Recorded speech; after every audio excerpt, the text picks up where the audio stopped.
This is amazing. Hi, everyone. I'm Emily, and this is Caitlin, and we are the co-founders, co-executive directors of ATX TV Festival.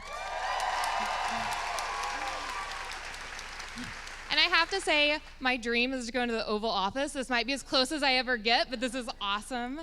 Thank you guys so much for being here. I don't even know where to start with the West Wing. This show is very special to us. It's important to us. We loved it and devoured it multiple times, and as true television fans, having this sort of reunion is the ultimate dream come true for us. Each of these people that are here are so special and so wonderful and made this show incredible. And just to even think about living in an era that President Bartlet was in the White House is something we can only dream about. This is not a political statement, just everyone here believes that. I want to take a second just to thank our incredible staff. They've worked so hard this entire weekend and just to even get us here. And our amazing volunteers. If you see them, yellow shirts, give them a high five. They're incredible. And then since we are celebrating a lot of things this year, we are also celebrating our 5th year, and we couldn't have started this festival without our Kickstarter backers from year 1. So if you see someone walking around with an original TV family pin, they are the ones that made this possible. So also give them a high five. Yeah. So here's what's gonna happen. We're gonna set the stage, we're gonna show you a little video, and then we're gonna come back out here and you're gonna get to talk all about the Bartlet administration.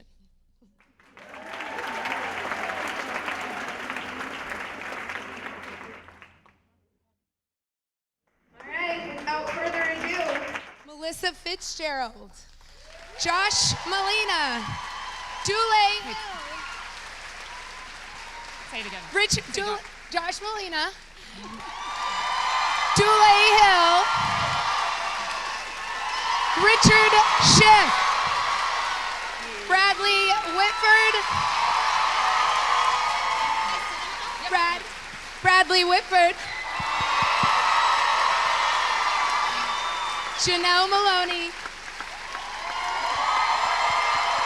Thomas Schlamme, and the man himself, Sorkin, and your moderator. We are so thrilled to have this moderator, Lawrence O'Donnell. Yeah! That's me?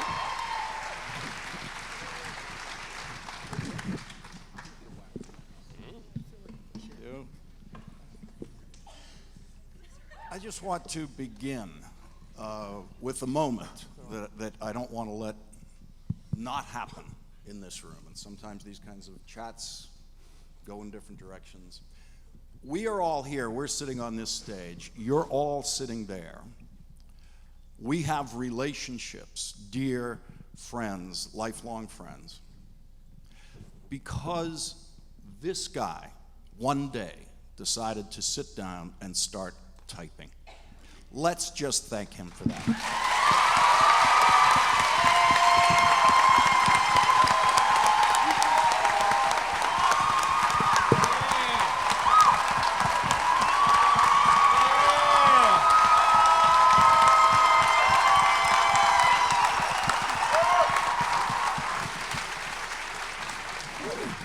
And he's about to direct a movie, so let's thank him again. Yeah. I really enjoy your work. You know, There's no roles for you in there, Josh. There's no roles for you in there. There were 154 episodes of The West Wing, and when I heard that they were going to do a clip of some kind at the beginning of this discussion, I thought, wow, that's a job. Digging through all of this stuff, you're going to do a bit of this, a bit of that, maybe 4 or 5 things at least, maybe more. And then I saw what we all just saw. And I realized it's the perfect clip. That scene, first scene of Act 1 of the pilot, summarizes the show perfectly and also predicts in its way the next 150 episodes. Did you know that, Aaron, when you were writing that scene? No, I didn't. I want to answer your question in full, but first I just want to address the very remarkable thing that you said before. Yes, I sat down to write the script, but I don't write things that are meant to be read. I write things that are meant to be performed. And so what had to happen to get us here in the condition that we're in, which is to say, we did a show that we loved. It was successful. And as Lauren said, it's 10 years later. We all love each other very much, and we all still love remembering those 7 years on stage 23 at Warner Brothers. For that to happen, what had to happen was first Tommy had to come along and bring his vision to it. For just one small example, the clip that you saw, which is the opening, almost the opening to the West Wing. There's a little something that comes before it. I will never forget Tommy coming into my office as excited as a kid on Christmas morning, saying, "Come with me, I want to show you something." And he took me over to our set, which was still in the midst of being constructed. It was half an Oval Office, an unpainted corridor, that kind of thing. And he took me by the hand through the choreography that you just saw there. That wasn't me. I wrote the opening. Tommy found that. Tommy and I together found this cast and some others who are very sad they're unable to be here today. Martin Sheen, Allison Janney, and Rob Lowe, and someone who we all wish could be here today, John Spencer.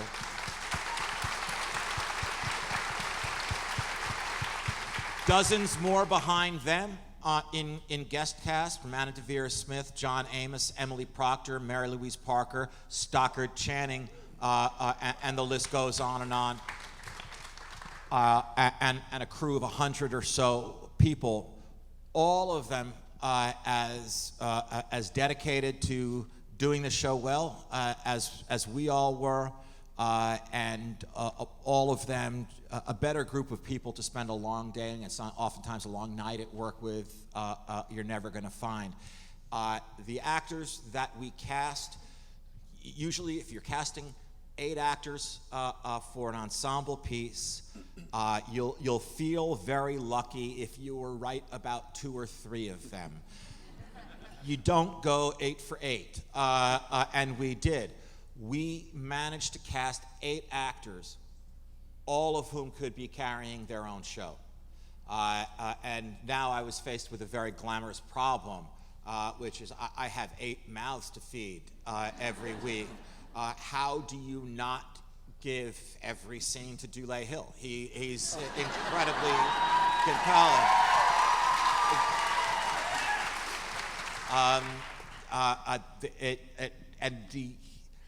Listen, I was always, after every episode, left slightly unsatisfied, because that's what you're supposed to be. If you feel perfectly satisfied with every episode, you're not trying hard enough. But that said, Lawrence, what was your question? Because I did promise I was going to answer it. I was really struck watching this scene again, this first scene of Act 1, of how perfectly it represents the entire series. That if you did have to choose only one to put up there, that is it. You're right about that. And I'm glad that happened. Listen, we got better from doing the show from there, as you'd expect. We're a pickup team thrown together. This is a brand new thing. I think that if you were to look at almost any long-running series that you like, you'll find that the pilot's going to be among the weaker episodes that you do, because you don't really know what you're doing yet. And that was the case with our pilot. I think it's memorable just because we hadn't seen that before. This is the pilot that was nominated for an Emmy. You were nominated for an Emmy on the writing of it. He was nominated for an Emmy for directing. It was that pilot. It was that pilot. Yeah. He won the Emmy for directing it. Yes, definitely one of the weaker episodes, definitely. But let's take it to Tommy. How much would you give to get that pilot back and do it again? Well, by the way, I would give everything to take back everything I've ever shot. I feel exactly the same way. But, you know, it's nice to have a long distance. I was actually really proud of it, I think for the first time.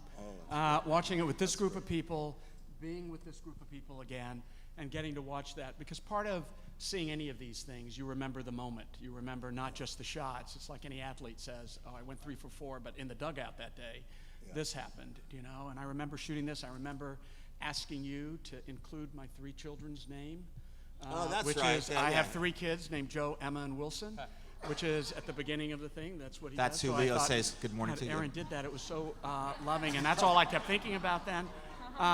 But I do think, you're right, Lawrence, I do think for me to look back at pilots and believe, and I do think you get better. I think everybody feels more comfortable. You're sure of what you're doing. You know, but I do think that reflects the show that we did. And I think that as a pilot is an incredible testament to all of us. And probably, you know, we had a week of rehearsal, which was really great. And we sort of watched the war room and lots of other things. So people started to feel connected. And for me, it wasn't just taking Aaron and saying, look at this shot. It was also, I'd been working with everybody for a week. And I went, it's all going to work. They all have this relationship. And by the way, no one had met Martin yet. You know, we were rehearsing without Martin, which was sort of by design. I mean, he wasn't cast yet, you know. That was one of the problems. Including, I think, the first day of shooting. His deal was still, you know, being negotiated a little bit. So the point is, I am very proud of that. And yes, I think I could do it better. Yeah. I could do it better. Janel, some of us know that weeks before your casting in The West Wing, you had quit show business. You had quit acting. You had just neglected to tell anyone, including your agent, at that point, right?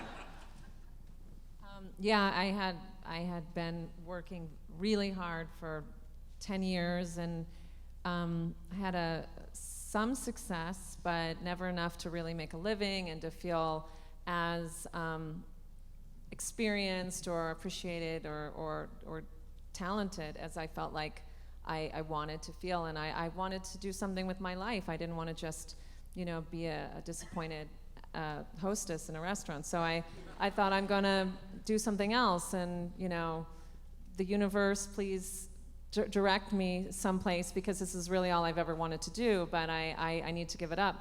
And then I just kind of hung on a little bit longer, and I really did give it up. I decided I wasn't going to do it anymore. And then I auditioned for Donna, but I had already known Tommy and Aaron because I had done Sports Night, but it just felt like it had taken too long, and I was working too hard and suffering too much, and I didn't want to do it anymore. But then I was just, you know, obviously so very lucky that I decided to wait a little bit longer. Brad, you know, when I knew your earlier work before The West Wing, which of course I mean Billy Madison, right? And I'd heard you were cast in this show, and I thought, gee, I didn't see that in Billy Madison. But you were a graduate of the Sorkin Academy. You'd done the play A Few Good Men, and we came. I know you would have seen it in Revenge of the Nerds. Revenge of the Turds. Because I really dug deep in that. But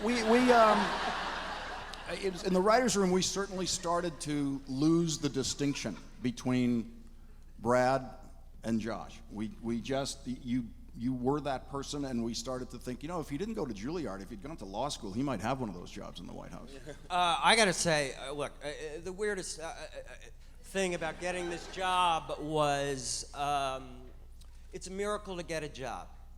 It's a miracle to get a job that's not humiliating. It's a miracle to get a job that is the creative experience of your life.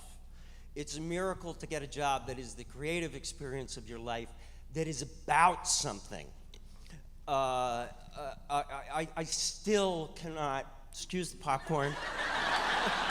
Remember, he did Billy Madison. I did. And Revenge it's of the called Turds. Right. It's called a spit take, kids. You're welcome. But I was thrilled, and part of this is Aaron's, a skill that Aaron has. There is absolutely no distinction between my political point of view and Josh Lammon's point of view.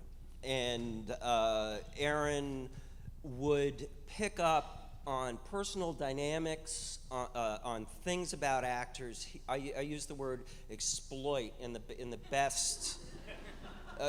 You know, he's got to feed the beast, and he's like looking at you know what kind of clay he's got. But I think your political point of view was mirrored in Toby. A little bit. Oh wow, Richard disagreed.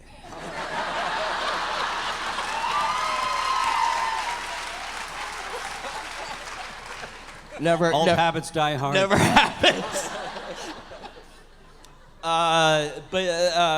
But yeah, and also we were lucky because we could be tired. I always said that we realized pretty soon this is the first line of our obituary. I think that's the way that people in the White House feel. So there was a lot that you didn't have to act.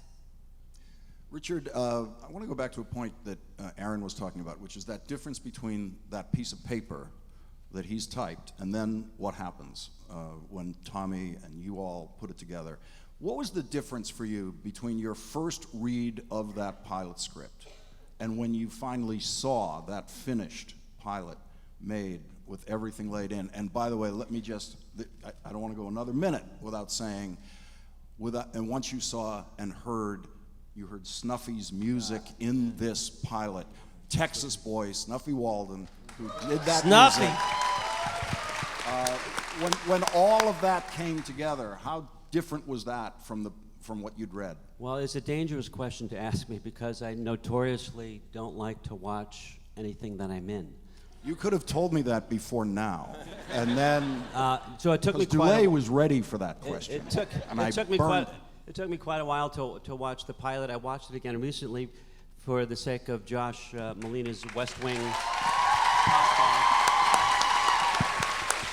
which he asked me to watch in Excelsis Deo, which, by the way, was the first episode that I saw because Aaron said, I know you don't like to watch, but I insist that you watch this one. But anyway, I went back to watch the pilot just recently and was shocked at how wonderfully everything fit together.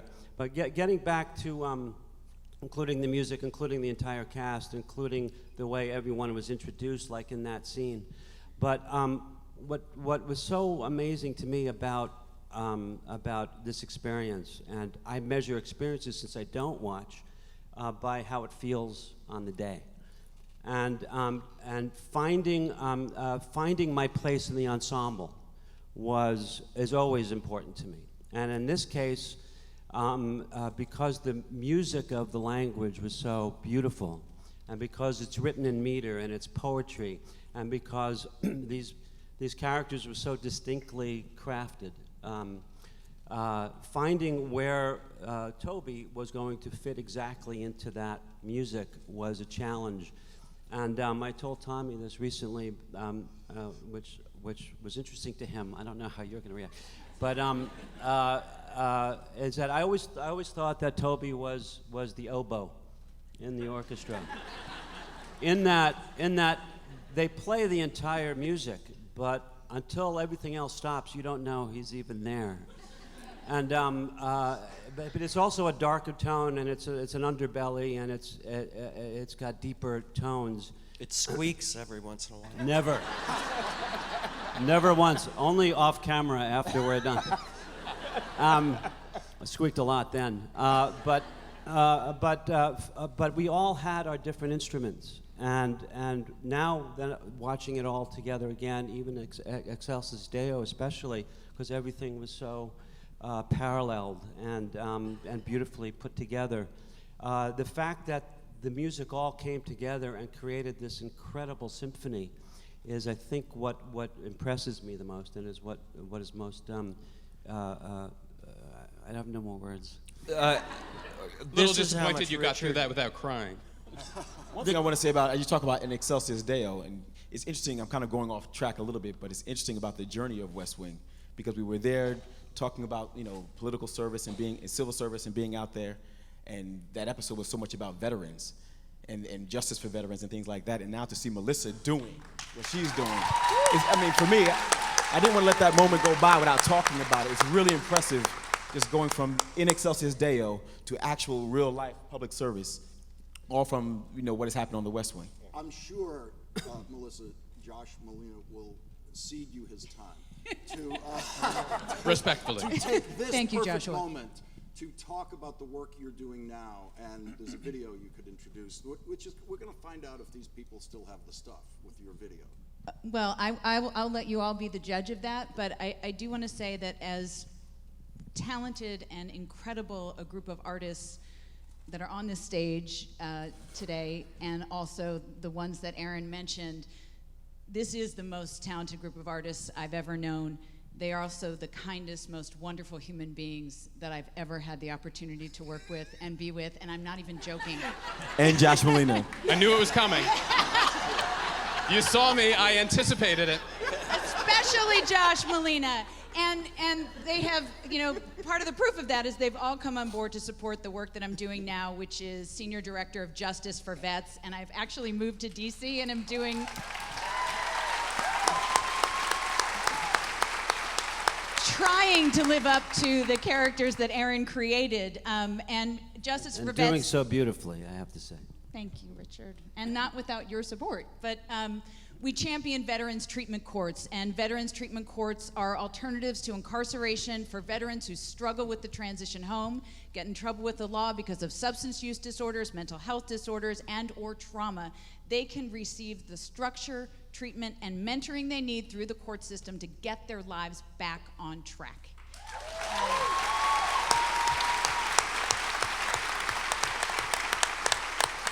And what Josh can we do? has a podcast.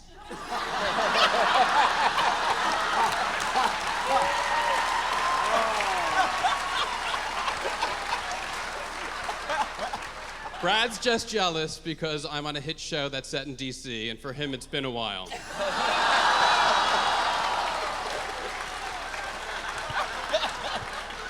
All right, But Josh. tell us, Melissa, what can we do to support Well, you can. Justice Thank for you. Vets?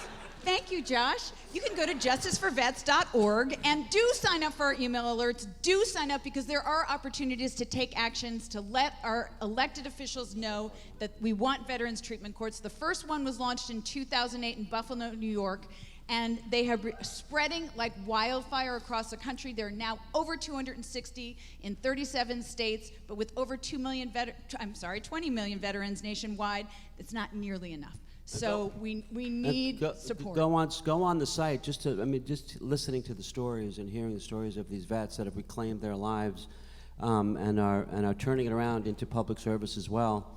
It's a phenomenal set of stories that proves that it works, and it should be spreading around the country.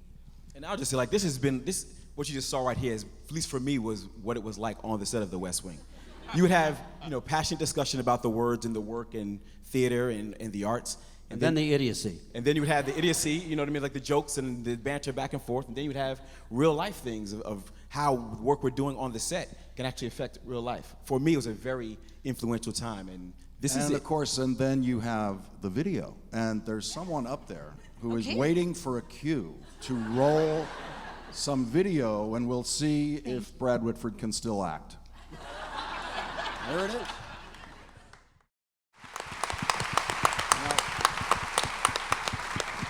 Now I know. I auditioned for that video. In fairness, I did ask I never Josh. heard back. That is not Never true. heard back.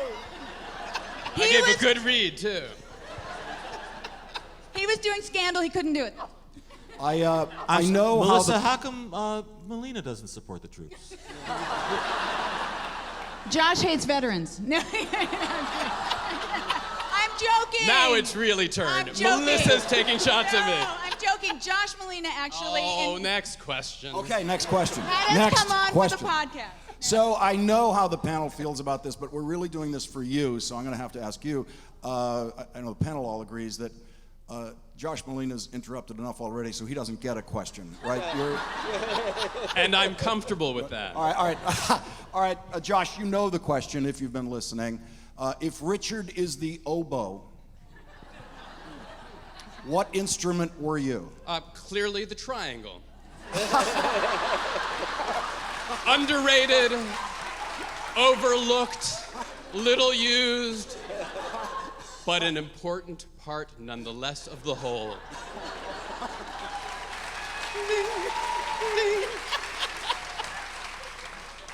That was that annoying sound I kept hearing.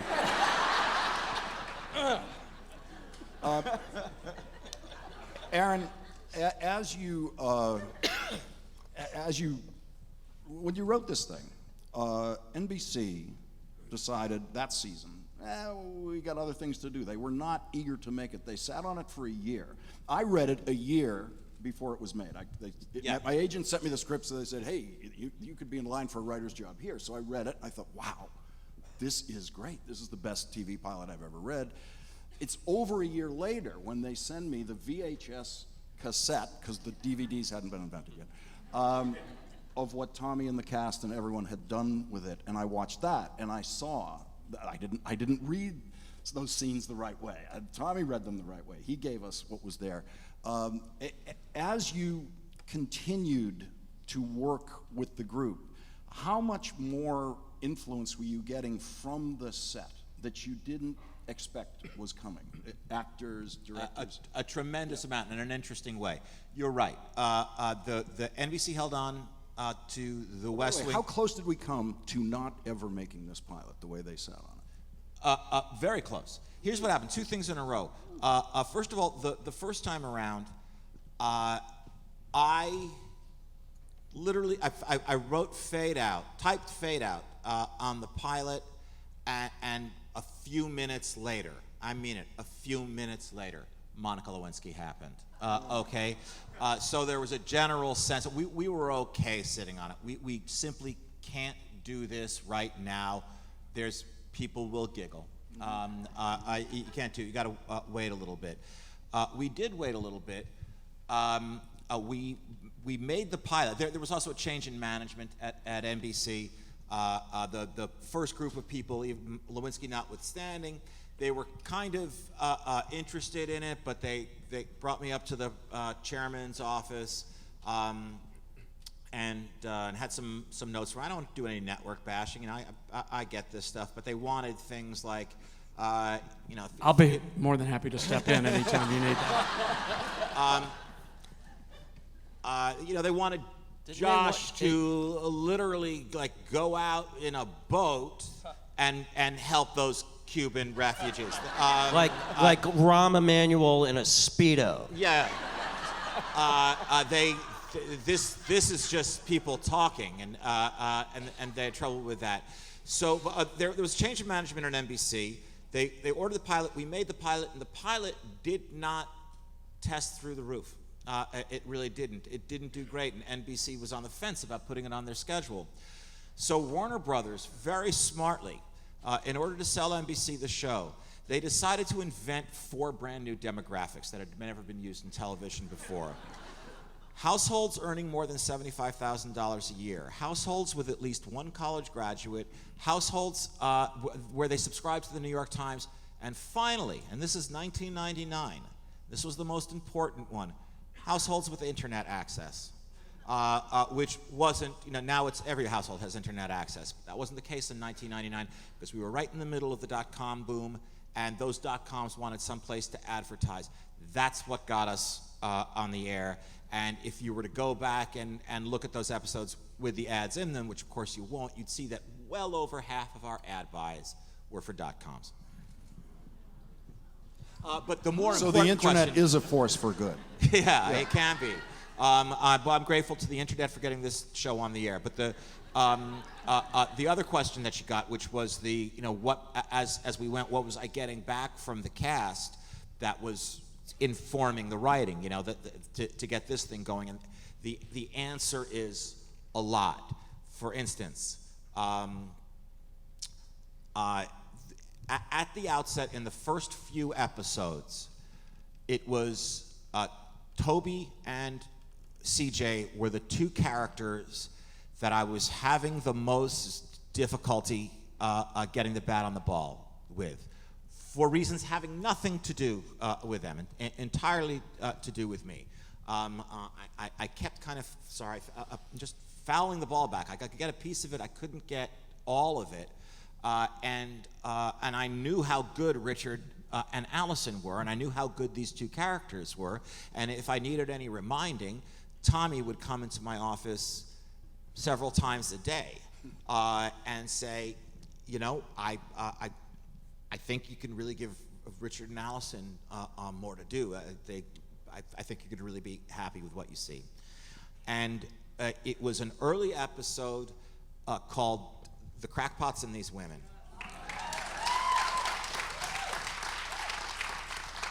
And what happened was, because in the pilot episode, the character of Toby, neither the character of Toby nor the character of CJ had that much to do. There just wasn't enough meat on the bone to be able to audition them with, to be able to see what we wanted to see.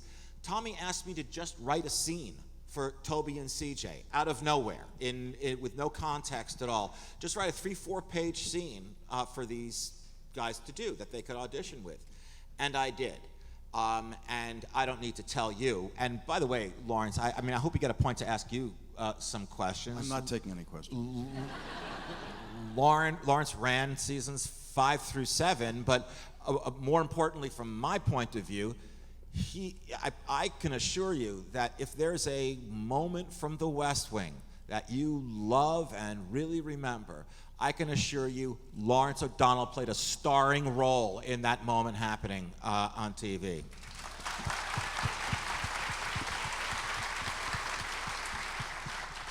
So not wanting to let any scene get wasted, I wasn't going to write a 4-page scene that we liked a lot and just throw it out. I thought, well, I have the beginning of the next episode here. Here's 4 pages. I just need another, 71, and we'll be on our way.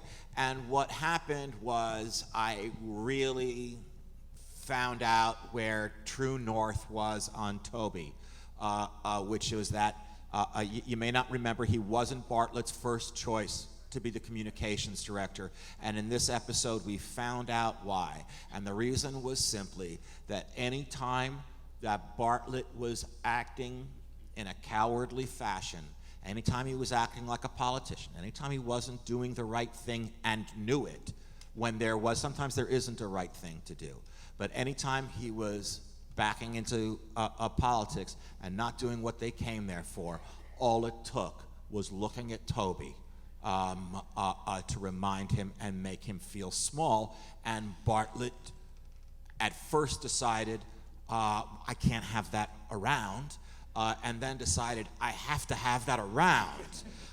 And we learned that at the end of The Crackpots and These Women, and it was at that point that, I can't say that I got to continue the metaphor, the full bat on the ball in any episode, in every episode by any means. But I loved it. I wanted more of it, and I can say the same thing about every character in the show. Lawrence, I just want to say, because you said, don't regret not saying anything. This is what I don't want to regret not saying this. No human being will ever again write 22 one-hour episodes for 4 years, beautifully written, complicated verbally, complicated personally, funny, about something. That's 11 feature films a year. It is extraordinary. It will never, ever happen again.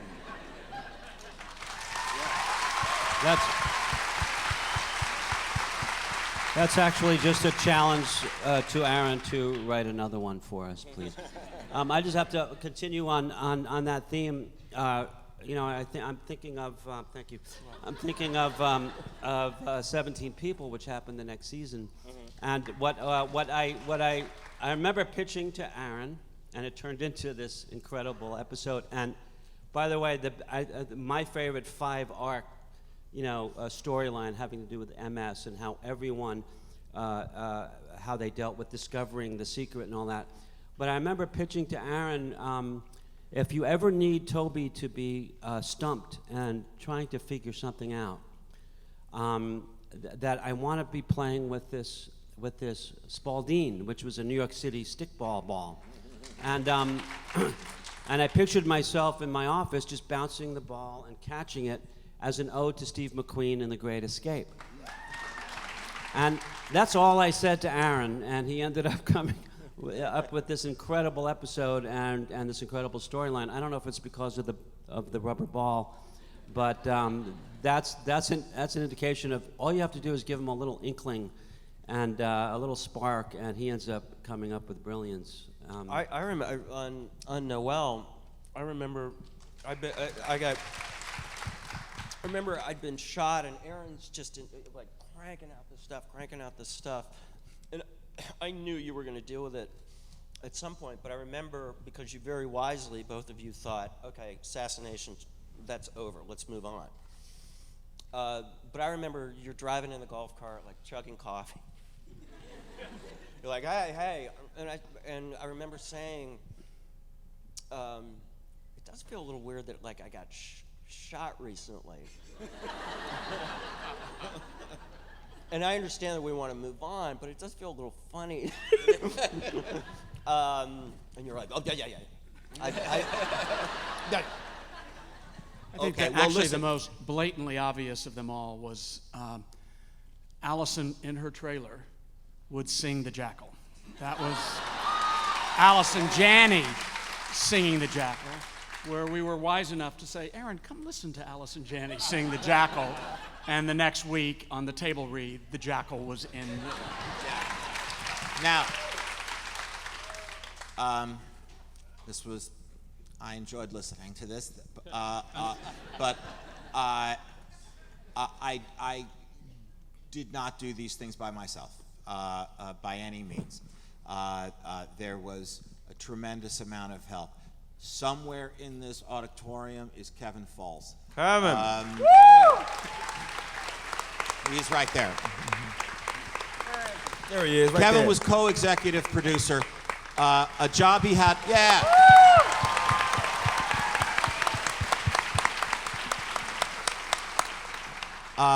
it was a job. Kevin ran the writers' room the second season of Sports Night, which was the same as the first season of The West Wing. And when Sports Night was canceled, I grabbed him and brought him over to the West Wing to run the writers' room. And I described it this way once in a book. I described it once this way in a book. Learn how to speak, will you? It was like, if you remember Animal House, Hoover, the frat president who's desperately trying to keep everybody in line. We're on double secret probation. Come on, guys, we can't have a toga party now. That's Kevin Falls. Now I understand why we got Vice President Otter. And it would happen because of people like Lawrence, and it would happen because of Lawrence. I'm not a politically sophisticated person. My college degree is, I promise you, my college degree is in musical theater. Oftentimes, the way an episode would get started would be me knocking on Lawrence's office door and saying, "Hey, Lawrence, what are you thinking about?" He'd say, "Let me tell you something. The census is interesting." And I say, "Are you absolutely sure about that?" And he'd say, "Yes, because listen why. And then the two of us would go to Kevin and say, hey, Kevin, listen, the census is interesting. And then I'd be able to come back many hours later. Kevin would be working with the staff. You'd see written on the whiteboard, the census is interesting, but the magic marker kind of trailed off at the end. Sure enough, what Kevin and the staff would be able to get together for me is ultimately these big ideas that you have, they've got to get small to fit in this show. They've got to get small. We can't cure homelessness on the West Wing. What we have to do is talk about one guy. And that one guy, by the way, isn't the homeless guy. The one guy we're talking about has to be the guy on our show. So we have to make homelessness that small and that personal in order for it to work on our show. Sorry. Yeah, go ahead. No, I wanted to back up what you said about Lawrence, because one of the great gifts of doing material that's so thick and so rich and so complicated as these political issues were, is that we had Lawrence to go call him on set and go, Lawrence, I have no idea how Toby solved Social Security. I to this day don't understand. If I had to read it to you right now, I wouldn't know what I was saying. But Lawrence would come down and explain in detail, as he still does, trying to explain today's election cycle. And the most fun that I had was asking you what this means. And then another person we had working for us was a guy named Pat Cadell, who was a very interesting man. And to have Lawrence give you his take, and then go to Pat Cadell and give you his take, and then imagining the two of them in the same room together. That didn't happen that much. Yeah. Oh, but when it did. You know, one interesting thing, you talk about that episode, one unexpected, I think, power of this show was maybe 2 million people would watch the news at night. You get like a sound bite in. We would get, at one point, 19 million people would tune in, and over the course of an hour, you would get the bullet points of a very complicated argument between computer modeling and head counts and the implications of that in the national census and on policy. Now, you had to get Rob Lowe laid, but it was recording. It was an unexpected, I think, power of this show that you could get discussions, nuanced discussions, even though the big thing about Aaron, like you would always say, I'm not here to serve civic vegetables or unzip, and Barbara Streisand's going to come out and tell you how to live your life. The thing about Aaron, I think, it's the collision of C-SPAN with an impatient showman who wants, oh God, am I going to lose their attention? Are they going to laugh? I want to take them on a ride. I want them to feel something. I want to hold their attention, and the collision of that with politics, which is values made real, I think made it work. In those 7 years, I was C-SPAN's only viewer. All right, I got to do a quick story about how this dynamic worked. And it's a season 1 story, and it's an episode you'll remember. And just the one preface I will give to it very quickly is that I've been a lifelong opponent to the death penalty in all its forms. And so I pitched to Aaron, because I'm noticing there are these federal death penalty cases that are ripening to the point where they might actually have a federal execution, which would put the president in the position that governors are in with that 1 minute to midnight clock. Do I make this happen or not? And I just thought this is a uniquely dramatic thing, and I want us to do it before it happens in the real world. And so I lay it out for Aaron. I give him the pitch about how this works, and we get to have that thing, of the 1 minute to midnight thing. And it took faster to say than this. And my last line of my pitch, Aaron says, I think word for word while I'm saying it, we both said exactly the same thing. Okay, but we got to kill the guy. Because we didn't want to see that cliche thing. And the thing that fascinated me was I always wanted to see people who did not have my political opinion arrive at a position different from mine. That was much more interesting for me to explore in fiction writing than just going with what I thought. But yeah, you're absolutely right. Everything that you said, including, yeah, but the guy's going to have to die.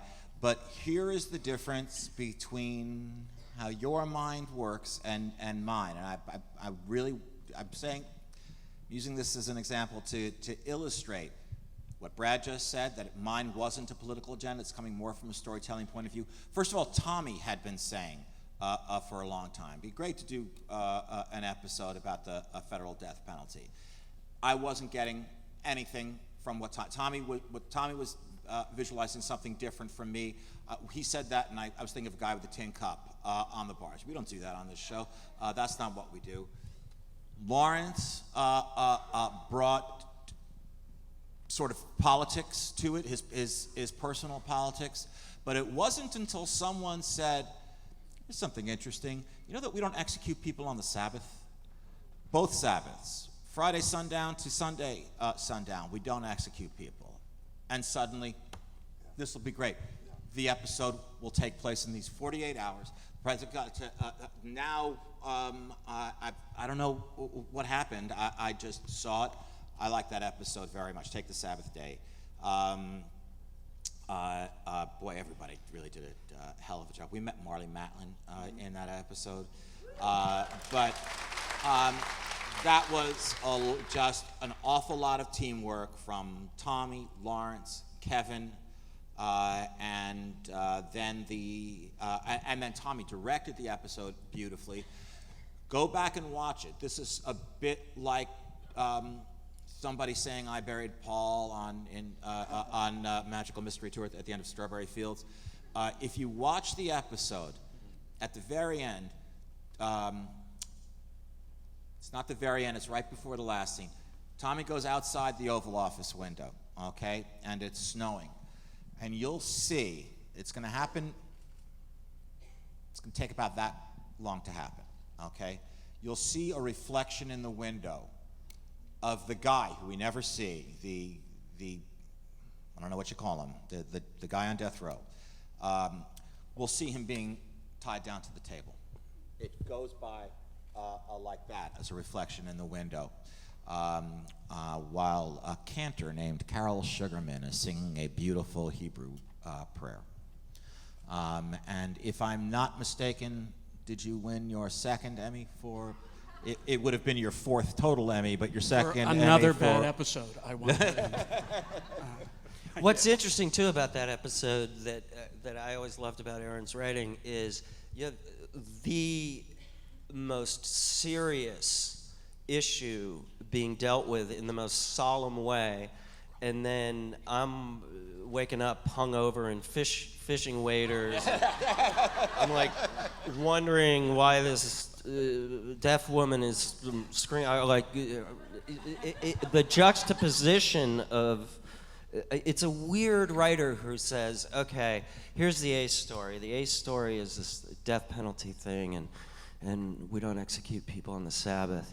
And then, you know, we'll have a hungover White House guy in fishing waders. It's an odd mind. I also think when, I was talking about remembering moments, Carl Malden was the guest star of that brilliantly. And he got there first thing in the morning. He was in rehearsal, ready to go.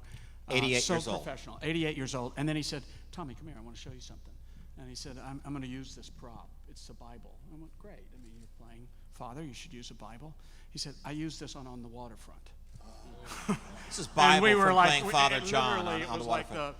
the shroud of, we were like, can we touch it? Elia Kazan was talking to you while you were holding it. It made me feel a lineage there. It was an extraordinary thing. Yeah. I want to just one more minute on how dynamic the feedback loop was from the set to what was happening in the writer's room and the scripts that Aaron was writing. Janel was hired just on a per episode basis to begin with. It thought to be, as we would say, a small part because she's Brad's assistant. And she kept turning in these performances that kept making the writer's room go, wait a minute, in addition to...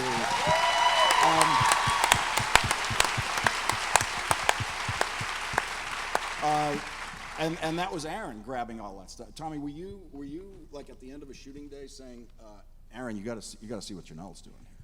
Well, yes. And then she but that becomes actually went back to Sports Night. I said that because she did a guest shot on Sports Night. But, I've sort of used this before, writer's Darwinism, which is you start to watch the evolution. That's the blessing of television. And it's also the blessing of working with someone like Aaron, who doesn't have scripts so far in advance. But that's a good thing. It really deeply is a good thing because you're actually watching these people live and breathe and become something. And as that happens, the writers, the room, all of us start to see, wow, this whole thing is taking place. And it was so clear what was happening between Josh and Donna. And it was just sort of planted in there. And then, Aaron took off and the writers took off with creating this phenomenal relationship. Janel, did you know that was happening when that was happening? I don't think a lot of people said, oh, there's this thing going on with you and your boss, and I was so focused on being asked back the next week that I was really trying to make every moment that I, as rich and free and great as I possibly could. But the whole basis of my character before I even started day one was Donna was drop dead, head over heels, 100%, would die for him, would die for Josh. And every file I signed, every policy I asked about, this subtext was, I just love you so much, I would do anything for you at any moment. And that was what I did. And that was my choice. It was before I met Brad. Oh, that's By the way, Brad thinks clearly. I was just going to say that Brad actually thinks that's the subtext of every actor that works with him. And that's how you know how good an actress Janel really is. I felt like it was in the part that I read in the pilot. I felt like it was there. And then when you got to the set. It was so easy because it was you, Brad. And that's true. It really was easy because it was Brad. I wouldn't have made it past the first day if it weren't for Brad, who, I knew that I was going to stay on the show. I had this amazing moment where I opened up the third, I think it was the third episode of the first year, and I had this long teaser, this long walk and talk with where I was chasing Brad around saying, CJ wants to see you, CJ wants to see you, CJ, and he's like, oh, well, I got stuff to do, and I said, okay, well, CJ wants to see you. And then I felt really good. We got through the whole thing, and I felt good, but I was, a little dissatisfied. I thought, oh, I could do better. I could just do better. I just could do better. And I didn't have any power on the show. I knew they were really like me. They were very friendly and kind to me, but I was a guest of a guest star on the show. I wasn't even a guest star, I don't think. And Brad looked at me, and it was just this moment that I'll never forget. He looked at me and he said, and they said, okay, moving on, and that they were packing up their stuff, they were moving on to the next scene. Generally, there's no going back from that on TV. And Brad looked at me and he said, do you want another? And I said, yes, I really want another. And he said, I need another one. And so he took and it was incredibly generous, and I think he really... Brad really needed another one. Maybe, but he did it for me, and I feel like that support was what gave me the freedom to really do it, and I And I believe that was the take that they used, and I believe that it really expressed a certain thing that I just so happily got to express, and I think it just made me I could quit my my hostessing job after that. Which, by the way, was the culture on our set, which I've since discovered, having been very spoiled on the West Wing, doesn't exist everywhere. Where Tommy set this culture going in the beginning, and as Brad said earlier today, we were all from theater. We're used to rehearsing. We're used to figuring it out. We're used to getting it as right as we possibly can. And we had the culture of, I'm sorry, we need another one. I need one more. I need one more. And they let you. I abused that a little bit, I have to say. But that's the kind of set that we had, and it's a credit to the people who were running it that allowed us the freedom to feel that we were, we had a proprietary relationship to our characters and to the show. And what the end result was, we took great pride in making sure that it was as good as possible. And that's a perfect example. We have a microphone I see set up in this aisle right here for questions from the audience. And questions for Josh Malina are in that aisle over there. Across the street. Where there's no microphone. Josh will be staying later for a person. Dule, you came into the show when it was already up and running, was a big hit. And I want to ask you about that, what it's like coming into this thing that's already a giant hit and all these people already have their chemistry going. And I want to just throw in a little parentheses of your warm-up that we all saw backstage. Dule's warm-up for this performance was tap dancing. Yeah. And so he was coming to this work from a different place than the rest of the people in this cast. Tell us what it was like joining this cast. Well, one, the show hadn't actually aired yet. I'd only seen the pilot, so I knew that the show could be a giant success. And even as you talk about that, I remember the night that we did premiere, the ratings had come in, and I didn't know anything about ratings. And everyone's going around saying what the ratings were, and I turned to Brad, and I was like, what does that even mean? He said, it means you're going to be employed for a very long time. But coming as a dancer to the whole television world, connecting to Aaron's work, I heard the rhythm. I realized from the beginning that this is a dance, that this is all musical. This is one big symphony, and all you have to do is come in and play your song. You play your instrument, you come and you sing it right away, and that's what I got. This is rhythm. This is not any complicated thing. It's boom, boom, boom, boom, boom,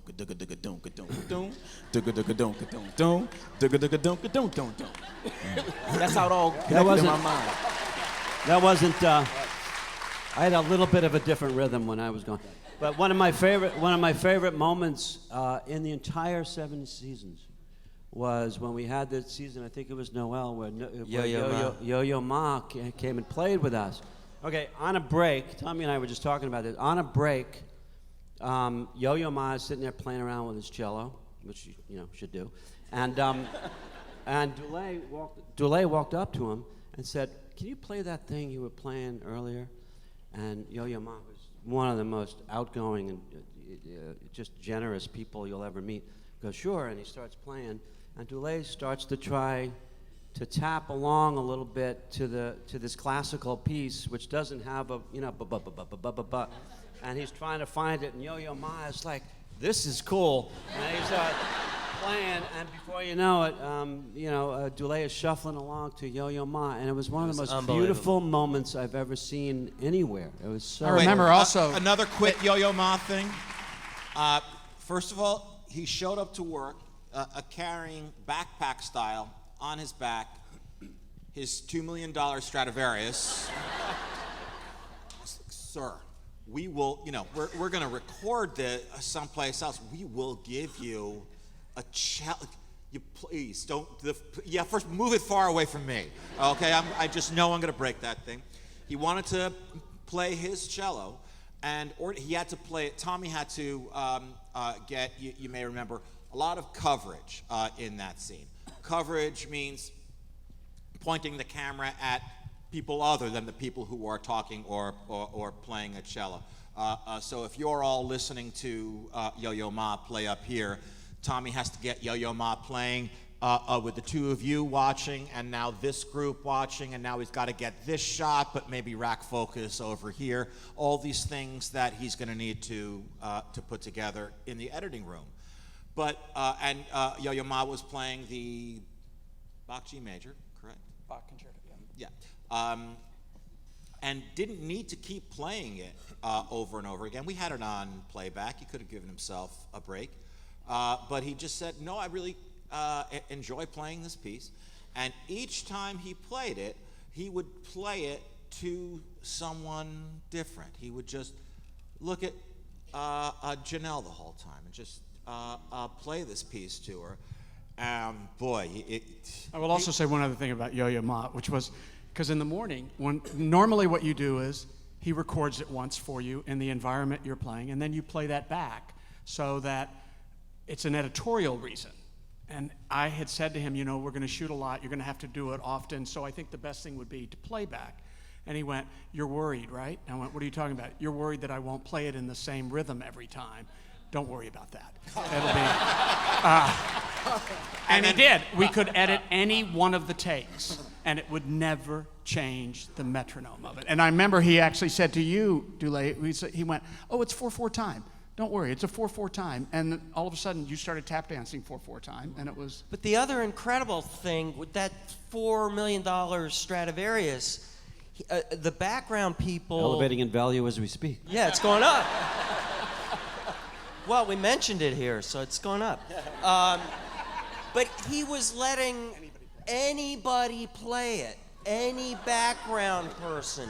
Anybody. And he was so excited to be on our set, because when first he got there, what it was a lot of those, you know, the chairs with the gold bamboo backs that you see at weddings and bar mitzvahs, lined up in this room with, you know, it would say Donna, Josh, pieces of paper, so that stand-ins knew where to be, so that the cameras can start working with this. And like a kid in a candy store, you'd be saying, Donna's going to sit here. And he gave us all DVDs or CDs, as I recall. He gave us. I still have the cello. All right, these people have waited in line for over an hour to get in here. They're waiting in line. I see no one in the line for Josh Malina questions, so we will go to the microphone line right here. Go ahead. I forgot I was still here. So did we. Go ahead. Hello. End of season 4. You were leaving the show. It seemed, from a viewer's perspective and from other writers' perspective, that you were throwing story grenades at the whole premise of the show as you were leaving. We have the spoilers. Kidnapping of the daughter, the president leaving his seat to attend. It seemed like very dangerous story places, and then off you go. Yeah. Were you handing it off or were you surprising people? There were two things that I were doing. The second thing, I was not throwing story grenades. I wasn't. Absolutely not. It was. I'll say something I said earlier in the day. We did a thing for the Today Show. I've never seen an episode from seasons 5 through 7. Here's the reason why. When Tommy and I, throughout season 4, had been talking about that the end of the season might be the right time to leave, and you know, we watched as things developed, and we thought about it, we talked about it, and once the decision was made, the announcement of this decision couldn't wait because it would leak out. So we called our publicist and said, this is happening now, and a press release went out right away, and once it did, Larry David called me, who's a guy I've shaken hands with a few times, chatted with a little bit. He's not a friend of mine.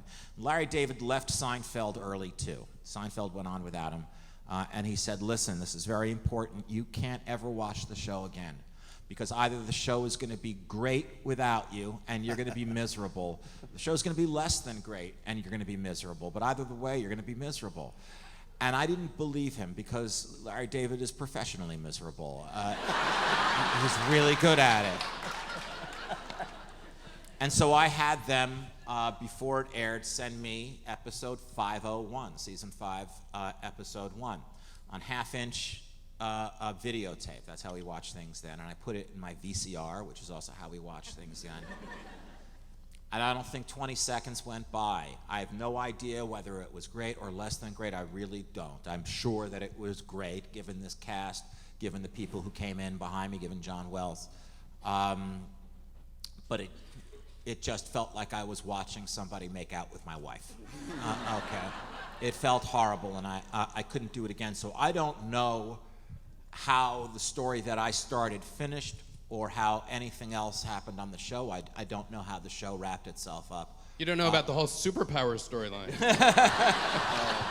It's so good. So to answer your question, I apologize to everybody else in line. It shouldn't come as that much a surprise to you that brevity is kind of a challenge for me. I was doing two things. The second thing that I was doing was trying to set the table for the people who were coming in. I didn't want them to have to come back that July with a completely blank piece of paper with nothing going on. I know it always helps me when there's a little something left over from last episode. You can come into the writer's room and say, okay, well, we've got this going on.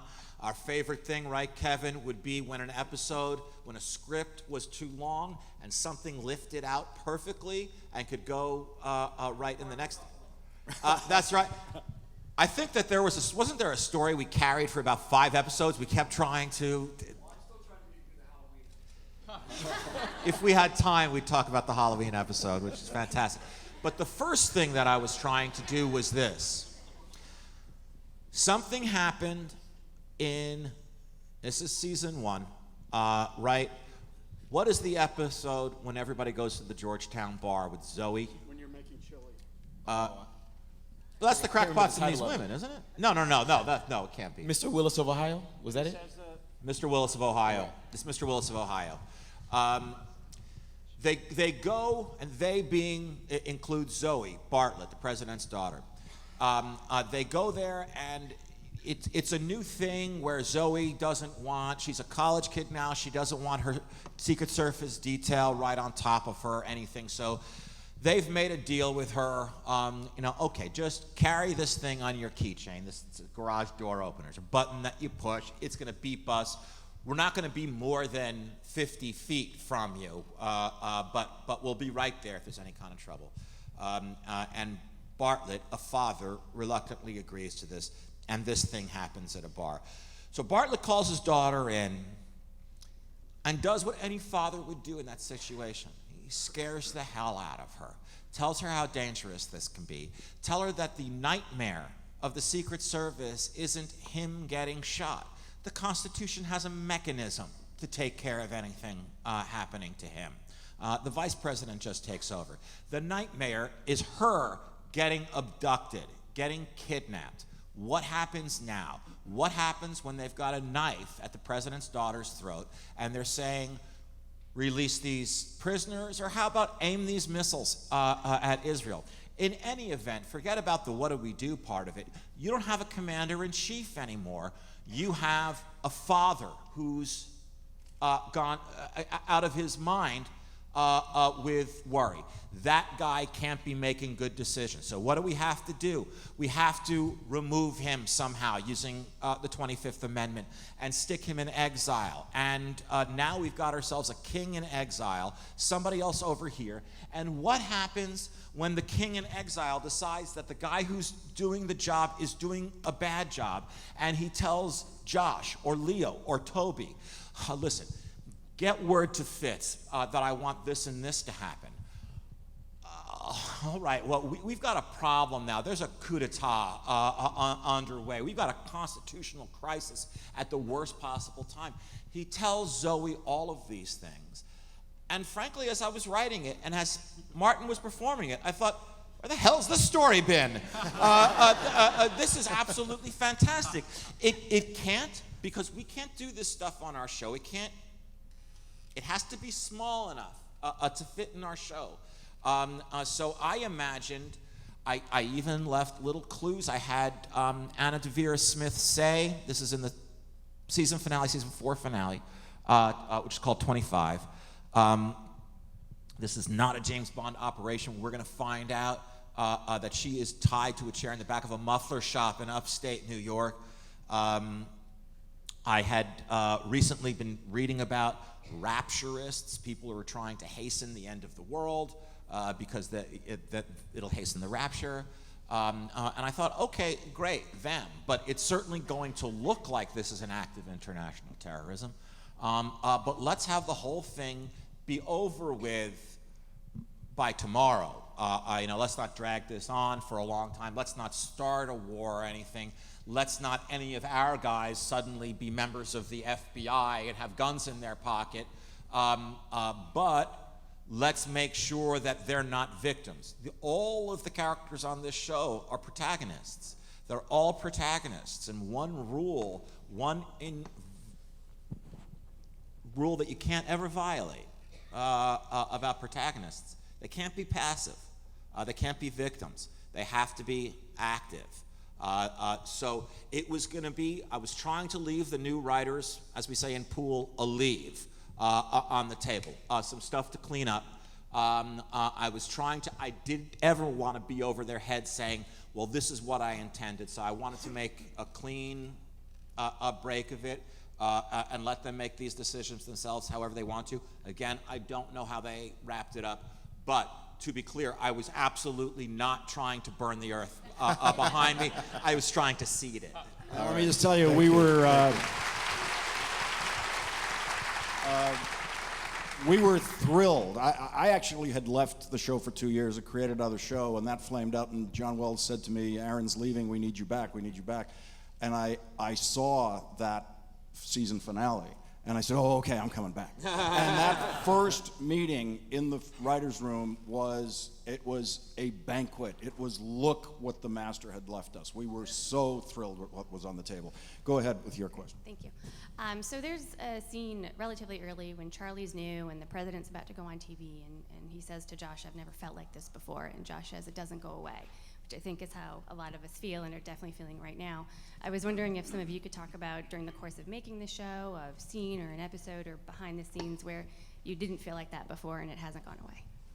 I mean, for me, I would say for the first time I walked on the set and saw the Oval Office and saw Martin Sheen and saw Richard Schiff and Rob Lowe and Brad Whitford, and then, oh wow, these are the scenes I'm about to do, and it's, oh, Aaron Sorkin wrote this? I mean, the whole thing, it was just mind-boggling to me. Just a month, maybe 2 months before, I had about maybe 3 months worth of rent left to pay. So I was about to be broke. So I mean, from the beginning, from the time I walked on the set, pulled onto the Warner Brothers lot, I mean, my trailer was around the corner. You know, they used to call the ghetto. But I would, my trailer looked out and all the Friends cars used to pull up because it's right next to the Friends downstage.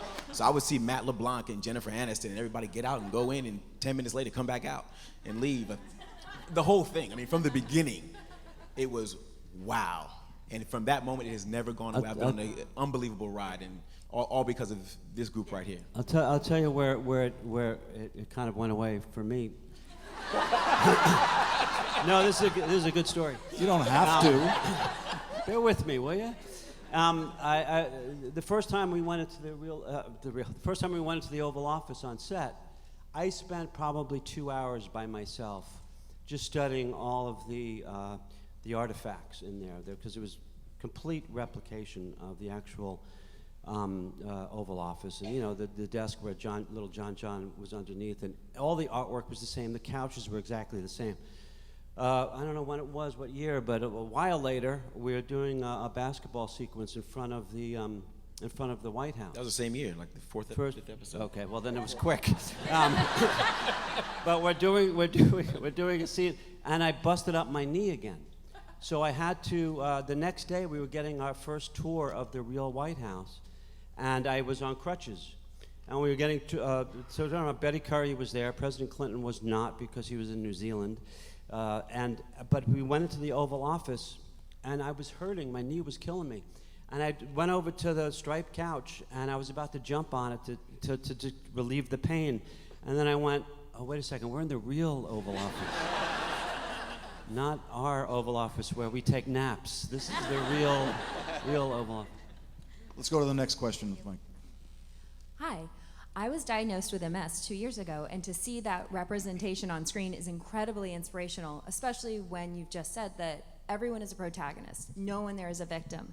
And knowing how precise you are with your creative works, did you try out other diseases? Why even give the president something so substantial? Or, what was your thought process in bringing that into the storyline? First of all, good luck to you. We'll all be thinking about you.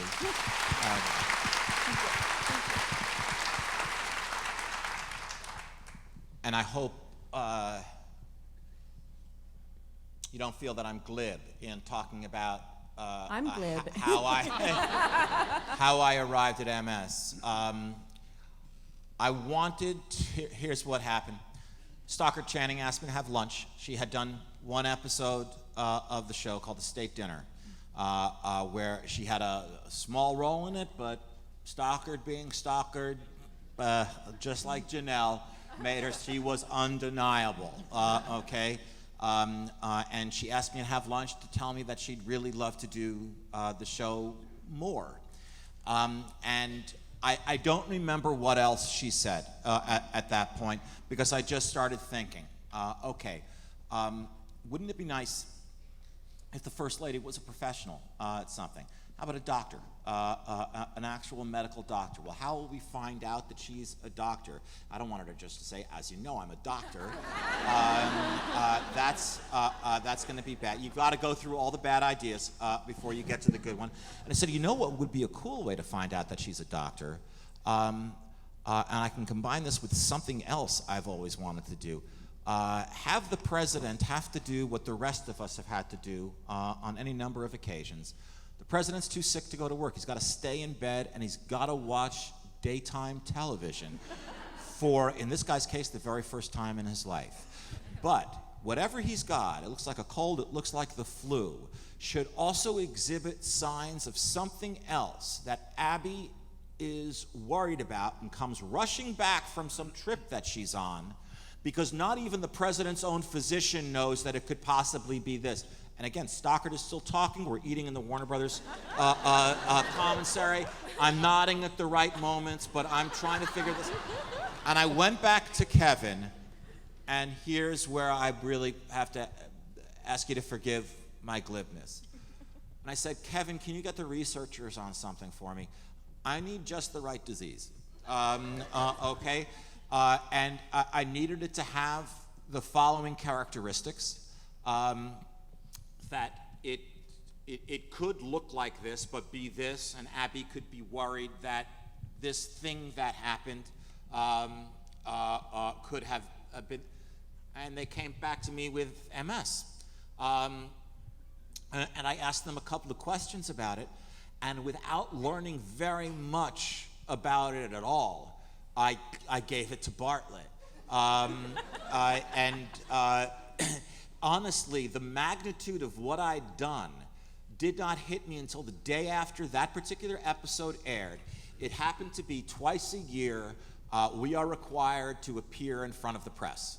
Okay, twice a year NBC requires us to appear in front of the Television Critics Association, the TCA, which en masse they come to Los Angeles twice a year and excuse me, have 3 weeks of press conferences. And that episode had just aired the night before, and all kinds of hands went up and said, you know, Aaron, where are you going with the whole MS storyline? What's going to happen now? And then I went, Kevin, what's going to happen now? What? You're very welcome. Next question, go ahead. Hi, this question's for Aaron, and I just want to say thank you for changing my life. I live in DC because of you, and I'm a writer because of you, so thank you. Well, I think to say, thank you. And plug the book. Plug the book.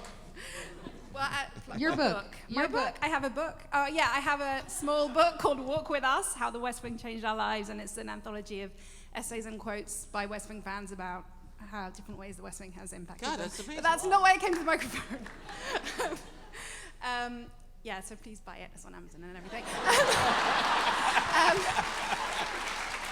My question is, So your writing has impacted and inspired so many other writers, including me, and I was wondering if you could tell us which writers, both in your past but also currently, inspire you, and who do you seek to emulate? Yeah, I'm glad that's the question, because first, thank you very much. I think that we probably all want to say thank you for that. But to the extent that our show, that West Wing, may have inspired anyone to any other shows that are on TV, any other writers, to the extent that West Wing may have inspired anyone to go into public service, and you have no idea what it does to my heart to see so many young people in the audience today, people who would have been in kindergarten when this show was on the air.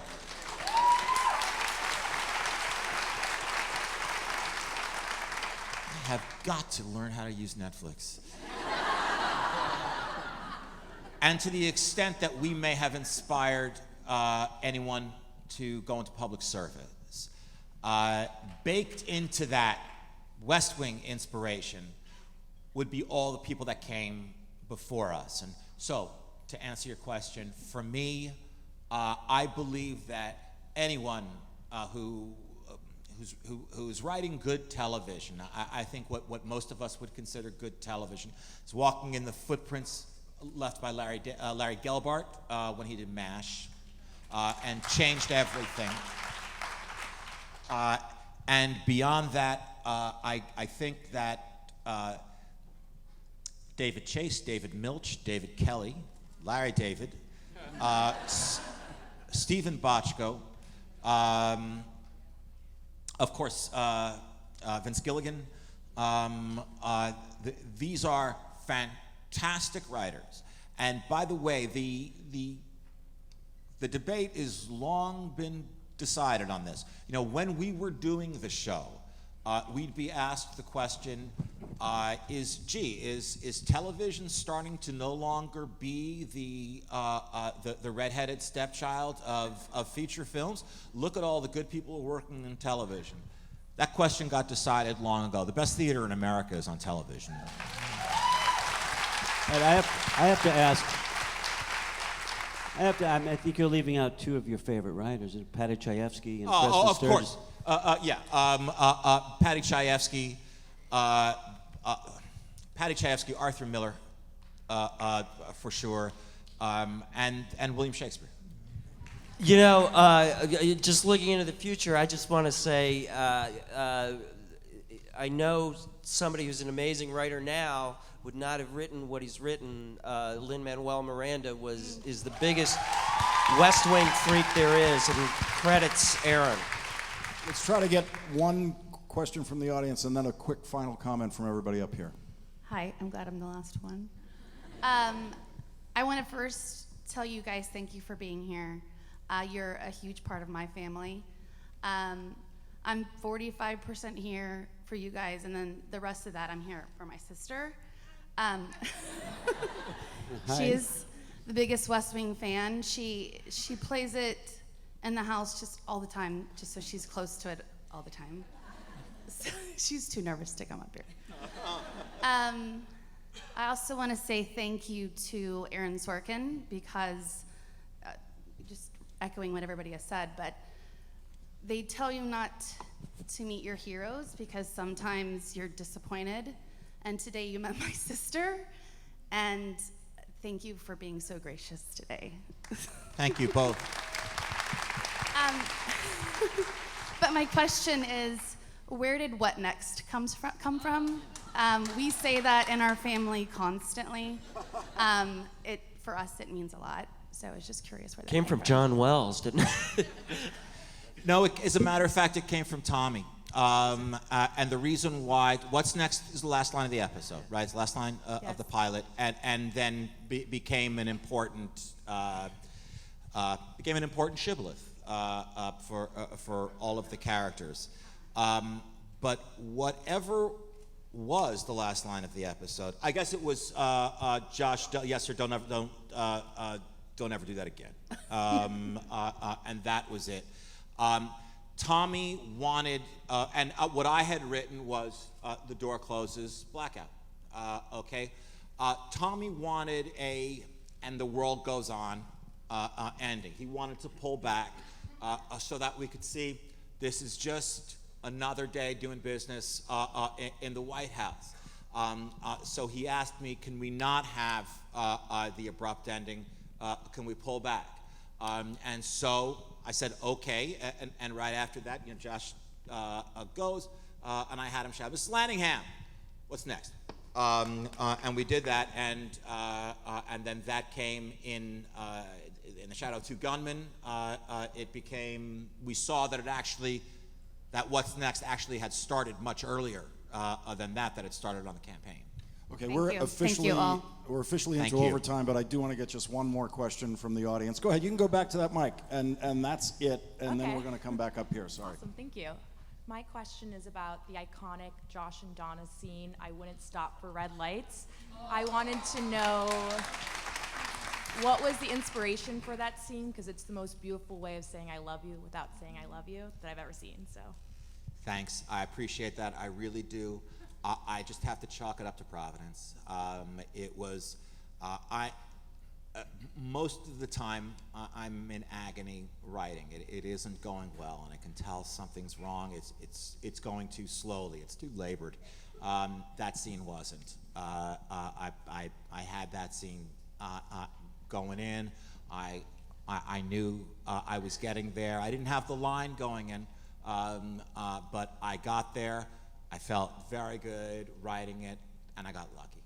It's beautiful. Thank Thank you. you. You know, can I just say one little thing that Aaron's life is a kind of unresolvable hell because he needs to write, and it's agony, and it must be great, but he feels that he might not ever get there, and it's part of it is Aaron's own self, but it's part of the act of writing, and it always makes me laugh that, like, living my life in Hollywood, if I call Tommy, if I call my agent, if I call anybody, if I call my brother, I'll leave a message and they'll call back. You call a writer in Hollywood, hello.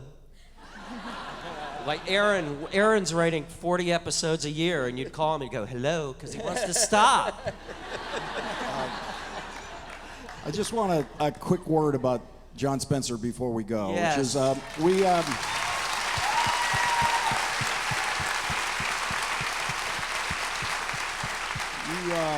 we all saw that scene that John drove us through, and he did work like that every week in the West Wing. And then I don't know how many years in we were, maybe it was after 2 years or so. He was doing a play in LA at the Taper, and I went and saw this play, and I realized, oh my God, we're using 10% of his talent. He was a stunning actor to see in the range that he had. But Tommy, just that Steadicam shot, a lot of pressure on a shot like that we saw for the actor. You have to have a Rolls Royce of an actor cruising through there, because if you understand, if John Spencer misses one line at any point there, we're going to have to start all the way back at the beginning. It's not like just go back one line and start again. When you sent John Spencer on that walk, you knew who you were sending. Yeah, and a Rolls Royce is almost an understatement. I mean, the man was a gentleman among gentlemen, besides being an extraordinary professional. Extraordinary. He was such a loving man. I mean, just a quick story. When we did Bartlet for America, I was telling John, I was in his office, telling John about the script and about the napkin and about that and he just burst out crying.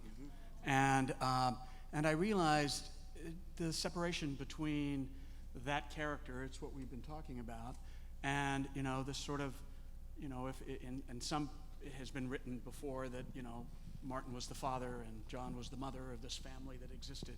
There was a maternal, extraordinary, loving quality about that man that superseded the professionalism that he had. But he was, if you look up the definition of actor, you would see his picture. That's really what it was about. His craft was so important, and the craft didn't ever take away from him dealing with other human beings with the same sort of kindness that his characters always displayed. They're going to turn the lights off on us. So Melissa, a last word from you, and then we'll just go through the panel, of course, skipping Josh Malina. And go ahead, Melissa. Any last word you'd like to say? I was a small part of this extraordinary show, and it has given me some of the most rewarding experiences, lessons, gifts, friendships I have ever received in my life, and it certainly has led me to what I'm doing now, and I will be forever grateful for having had the opportunity to be part of this. And I just wanted to share one quick thing that Martin Sheen said. Martin Sheen never went to college, and he said to me, people always tell me about their college experiences and say that they were the best years of their lives. They just wish they had known it and appreciated it. And he said, those were the best years of our lives, but we knew it. And I think that's true.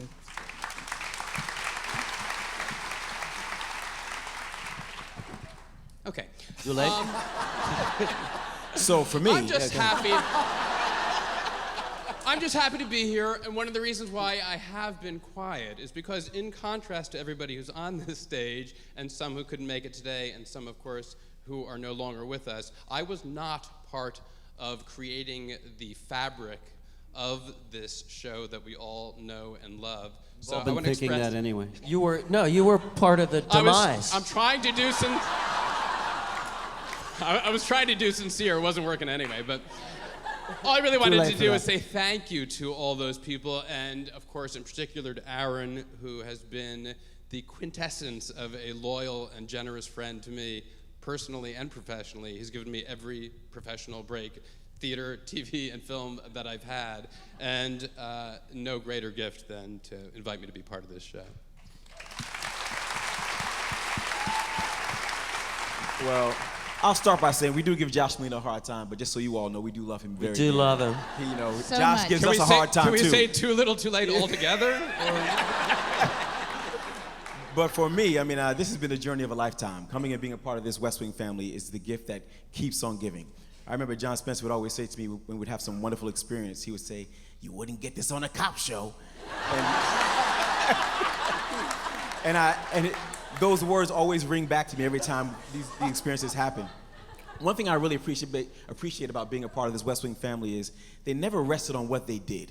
It really was always what's next. You'd have a great episode, we'd come back to work, and everybody was always like, that's yesterday. We have to raise the bar. Yes, we won Best Drama last year, but we got to do better this year. Tommy would come in and say, we got to do better this year. And as an artist, that really has stuck with me. I've always keep trying to press towards the higher mark, and I've learned that by being with these wonderful, talented crew. And I love your shirt, I gotta say. Bartlett, McGarry, Lyman, Craig, Ziegler, and Seaborn. I love it.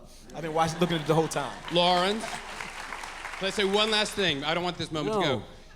Hopefully, assuming everyone agrees, the festival has agreed that we can use the recording of this panel as a West Wing weekly episode. So inappropriate. So, because somebody asked about it, we finish every West Wing Weekly podcast with, okay, what's next? And I was thinking, for the sake of the podcast, if maybe we can get an Aaron okay, a Tommy okay, and then everybody give us a what's next? Will you do that for us? Sure. Always make it about Malina. Say action. Say action. And, I've never directed anything. I'm in a director's chair and everything. You've never acted in... Shut up. Quiet, this is important. And action. Okay. What's next? Okay, now Richard and his whatever. Sadly, I'm next, and I don't quite know how to follow that. No pressure. It's funny that you guys brought the what's next up, in fact, because when you were talking about the what's next aspect of it, I wrote an article once for Huffington Post called What's Next, and it was about Obama's acceptance speech in Chicago for the, and it was also about my son. And one of the things that struck me about Obama, which is what struck me about us, is that the great athletes, you know, the Larry Birds and the Seth Currys and the Michael Jordans, they never hold on that moment. They're not celebrators. You know, Larry Bird was always looking to who he was going to guard next as the ball went in. Seth Curry's backing up, you know, looking for his coverage as the ball is going in. And there's something about the way we work together, which was always, which was not celebratory like we get to do now, but always looking to what the next moment was. And it's a way of living in the present kind of beautifully, because you have to focus on the next thing that's coming. All this is to say is that I appreciate now more than ever how beautiful that experience was. They really are kicking us out of here now. So I'll let you finish. It's your panel, but I just wanted to quickly say the thing about television is you never get to see the audience. You never get to see the audience, and I just want to tell you, it is great to finally meet you. Thank you. That's the last word. Thank you.